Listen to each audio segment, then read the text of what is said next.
Olá, eu sou José Hilário e você é muito bem-vindo a esse podcast. Nós, nessa primeira temporada, temos falado a respeito do tema discipulado. E temos aprendido que, se somos discípulos de Jesus, nós temos uma missão: fazer outros discípulos dele neste mundo. E a pergunta principal que temos tentado responder é como? Bom, a resposta é seguindo o exemplo do próprio Jesus, na forma com que ele forjou, com que ele treinou os seus 12 discípulos. E temos identificado isso em 8 etapas. O que nós já vimos até agora foram as 6 primeiras. A primeira etapa é escolher alguém. A segunda etapa é se aproximar dessa pessoa. A terceira é desafiá-la a assumir um compromisso sério com Jesus. A quarta etapa é ensinar a palavra de Deus a essa pessoa. Quinta etapa, demonstrar com nossa própria vida o exemplo de alguém que busca obedecer a Jesus. E sexta etapa, preparar essa pessoa para que um dia ela também faça discípulos de Jesus, mesmo em nossa ausência. Será que é só isso? Não, faltam ainda as 2 últimas etapas e no episódio de hoje estudaremos a respeito da 7ª etapa. A 7ª etapa diz respeito à supervisão. Aqui vai o princípio desse episódio. Ao treinar um discípulo a fazer outros discípulos de Jesus, supervisione o seu trabalho a cada etapa concluída. Eu vou repetir. Ao treinar um discípulo a fazer outros discípulos de Jesus, supervisione seu trabalho a cada etapa concluída. Para Jesus, era uma regra, era uma norma ouvir relatórios dos discípulos após as suas jornadas de serviço. Isso aconteceu por diversas vezes naqueles 3 anos de ministério, após grandes missões e até mesmo em pequenas coisas do dia a dia. E através dessas conversas de feedback, poderíamos chamar assim, essas conversas de avaliação, de prestação de contas, Jesus os supervisionava, encorajando naquilo que estavam acertando e corrigindo o que tinham feito de errado. Um destes exemplos está em Lucas capítulo 10, que vai ser o texto base da nossa conversa neste episódio. Logo no versículo 1 nós lemos o seguinte: Depois disso, o Senhor escolheu outros 70 e os enviou de 2 em 2 para que fossem adiante dele a cada cidade e lugar onde ele haveria de passar. Nós estamos diante da segunda grande missão dada por Jesus aos seus discípulos em seu 2º ano de ministério. A primeira foi apenas para os 12 apóstolos, como nós vimos no último episódio, mas esta aconteceu alguns meses depois, e ela foi estendida a 70 discípulos, o que incluía também os 12. Separados em duplas, eles iriam para várias regiões à frente de Jesus, preparando o caminho para sua chegada. Com base nesse versículo, repare em 2 detalhes. O primeiro detalhe é que Jesus tinha mais do que apenas 12 discípulos. É claro que a sua atenção principal estava voltada àqueles 12 homens, mas ele não deixava de investir em outras pessoas. Isso é muito legal. O segundo detalhe é que Jesus só enviou esses 70 discípulos depois de algum tempo de ministério, somente em seu 2º ano. Até esse momento, eles já tinham uma boa base antes de sair sozinhos. Eles já tinham visto Jesus fazer o que teriam de fazer e também já tinham sido treinados para que fizessem isso. O que se segue a partir do versículo 2 até o versículo 16 de Lucas capítulo 10 é basicamente o conjunto de orientações que Jesus dá a eles, muito parecidas com as que nós vimos lá na primeira missão, no último episódio. E após essas orientações, eles vão e cumprem o que Jesus ordenou. Um certo tempo se passa, provavelmente algumas semanas, e então eles retornam até o local onde Jesus estava. E como Jesus os recepciona? Olha os versículos 17 até 24 que nos dizem. Então os 70 voltaram, cheios de alegria, dizendo: Senhor, em seu nome os próprios demônios se submetem a nós. Jesus lhes disse: Eu via Satanás caindo do céu como um relâmpago. Eis que eu dei a vocês autoridade para pisarem cobras e escorpiões e sobre todo o poder do inimigo, e nada, absolutamente, lhes causará dano. No entanto, alegrem-se, não porque os espíritos se submetem a vocês, e sim porque o nome de cada um de vocês está registrado no céu. Naquela hora, Jesus exultou no Espírito Santo e exclamou: Graças te dou, ó Pai, Senhor do céu e da terra, porque escondeste estas coisas dos sábios e instruídos e as revelaste aos pequeninos. Sim, ó Pai, porque assim foi do teu agrado. Tudo me foi entregue por meu Pai. Ninguém sabe quem é o Filho, a não ser o Pai. E também ninguém sabe quem é o Pai, a não ser o Filho, e aquele a quem o Filho quiser revelar. E voltando-se para os seus discípulos, Jesus lhes disse em particular: Bem-aventurados os olhos que veem as coisas que vocês estão vendo. Pois eu lhes digo que muitos profetas e reis quiseram ver o que vocês estão vendo, mas não viram. E quiseram ouvir o que vocês estão ouvindo, mas não ouviram. Nesse trecho, nós podemos perceber 4 atitudes de supervisão que Jesus exerce ao receber os seus discípulos após mais uma missão. A primeira atitude de supervisão, nós vemos no versículo 17, é que Jesus os ouviu. Jesus os ouviu. Perceba, pela linguagem dos discípulos, de todas as coisas que eles fizeram e experimentaram, uma lhes chamou mais atenção e os encheu de alegria. Os demônios se submetiam a eles.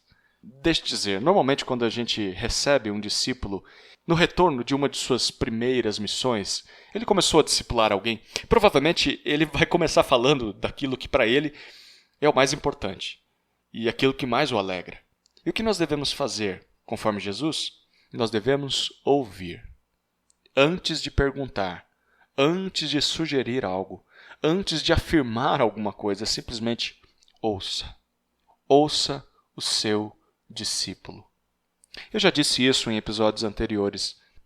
Há autores que, a respeito desse tema, dizem que em um discipulado nós devemos ouvir 70% do tempo e falar apenas os outros 30% de tempo. Deixe que o seu discípulo compartilhe aquilo que ele considera como mais importante. Dê atenção ao que ele tem a te dizer. Olhe em seus olhos, concentre a sua atenção no que ele fala. Mostre para ele que isso é importante. Em um discipulado, nós devemos mais ouvir do que falar. Com qual propósito? Pelo menos com 2 propósitos. Primeiro, para conhecer o outro, para saber quem aquela pessoa é, descobrir quais suas preferências, quais suas necessidades, mas também para, o segundo propósito, saber se ela está aprendendo o que nós estamos ensinando.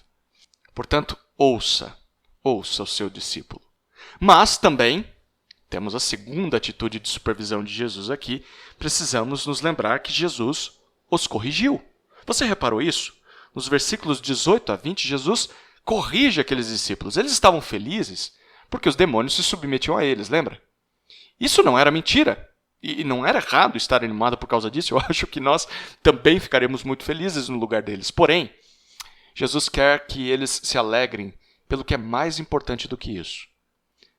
O que ele diz nesses versículos é que eles precisavam se alegrar pelo fato de participarem do reino do céu. Queridos, nossos feitos são relevantes, sim. Porém, mais importantes que as coisas que nós fazemos é a nossa posição diante de Deus, aquilo que nós recebemos dele por sua graça. Mais vale a maneira com que Deus nos considera do que aquilo que os outros podem nos dar ou como eles podem reagir diante de nossos atos. Vale mais participar do reino de Deus do que ter os demônios se prostrando aos nossos pés. Por causa disso, perceba o que Jesus está fazendo aqui. Ele está corrigindo a forma de pensar dos discípulos, os valores daqueles homens.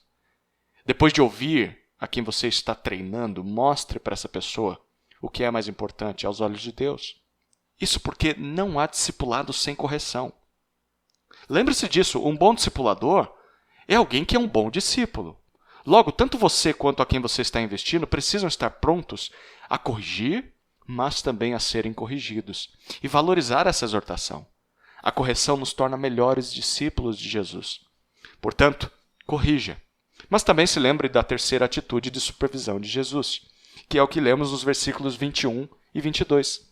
Jesus agradeceu ao Pai. Você reparou isso? O fato de Jesus corrigir os discípulos não significa que ele estava triste. Pelo contrário, o texto diz no versículo 21 que dentro, em seu espírito, ele exultou, ele se encheu de alegria.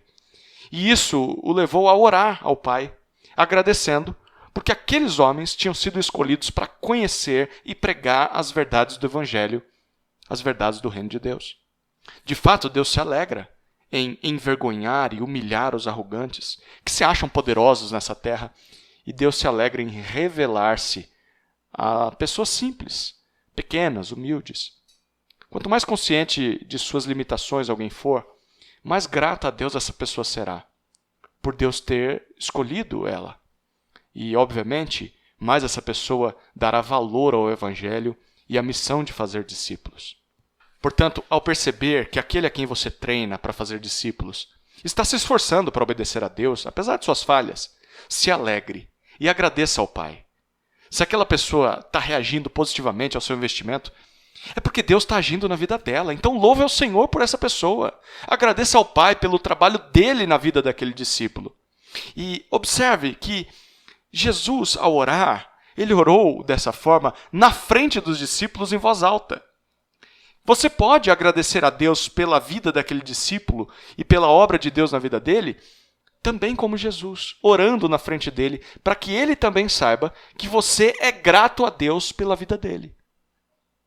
Chegamos então à quarta atitude de supervisão de Jesus, é o que vimos nos versículos 23 e 24. Jesus os encorajou. Para finalizar esse relatório, Jesus chamou aqueles homens de lado e lhes mostrou o quanto eles eram privilegiados. Nem mesmo profetas e reis do passado puderam ver e ouvir as coisas que eles estavam vendo e ouvindo. Esse é talvez o maior encorajamento para um discípulo de Jesus quando ele começa a discipular alguém. Aquela pessoa perceber que aquilo que ele está tentando fazer, mesmo diante de seus erros, é o que o próprio Jesus fez com os 12 apóstolos. E o principal é o que Deus espera dele. Nunca se esqueça disso. Encorajar seu discípulo. Por mais difícil que a jornada possa parecer, e por mais que ele fraqueje, que ele falhe no percurso, ser discípulo de Jesus e fazer discípulos dele é a missão mais valiosa que existe nessa terra. E Deus te concedeu o privilégio de participar disso. Então, após ouvir, após corrigir e agradecer a Deus por seu discípulo, encoraje-o. Encoraje-o a continuar nesse propósito. O que Deus espera dele é que ele faça discípulos e neste caminho Deus irá capacitá-lo. Basta que ele seja disponível à ação de Deus em sua vida. Portanto, este é o princípio deste episódio. Ao treinar um discípulo a fazer outros discípulos de Jesus, supervisione o seu trabalho a cada etapa concluída. Discípulos não podem viver sem supervisão. É triste saber que normalmente na igreja as pessoas são incumbidas de alguma missão, alguma tarefa ou algum ministério, normalmente sem muita instrução, sem uma explicação detalhada do que devem fazer e depois são simplesmente abandonadas. Sem treinamento, sem encorajamento, sem desenvolvimento, sem acompanhamento ou sem avaliação. Qual o resultado disso? Óbvio, erros no desempenhar do ministério, por vezes desânimo, frustração. Há também estagnação, não há crescimento daquele discípulo. Há muitos que desistem, abandonam o ministério depois de um tempo, e há até quem se desvie na fé, ou pior, a pessoa continua na igreja, mas ela se torna uma pedra de tropeço para outros. Outras pessoas que querem fazer discípulos, mas ela começa a fazê-los tropeçar porque ela se torna maldizente, se torna fofoqueira, murmuradora. Então ela já não faz, mas também não permite que outros façam e não incentiva outros a fazerem. Queridos, que isso não aconteça com aqueles a quem nós estamos discipulando. Que não lhes falte exemplo a ser seguido, a nossa própria vida. Que não lhes falte ensino, mentoria, alguém que mostre para eles, que explique para eles o que eles devem fazer, e que não lhes falte supervisão, alguém que os ouça, os corrija, agradeça a Deus por eles e os encoraje. Portanto, se você é alguém que está fazendo discípulos, seja um supervisor, mesmo que isso lhe custe atenção e dedicação redobrados. É o que Jesus espera de você. E se você não tem alguém que ocupe esse lugar de supervisão em sua vida, eu quero te desafiar a buscar essa pessoa. Todos nós precisamos de alguém a quem devemos prestar contas. Isso faz bem para nós. Então, eu não sei como você vai fazer isso, mas procure alguém que te supervisione, que te discipule. Uma pessoa mais madura na fé, alguém que seja exemplar, que você vê que se dedica a obedecer a palavra de Deus. Esse é o princípio da etapa número 7. Ao treinar um discípulo a fazer outros discípulos de Jesus, supervisione o seu trabalho a cada etapa concluída. Muito bom? Estamos prontos para a última etapa, mas a última etapa será apresentada no próximo episódio. Até lá, vá cumprindo as que você já aprendeu, em especial esta de hoje, a supervisão. Que Deus te abençoe.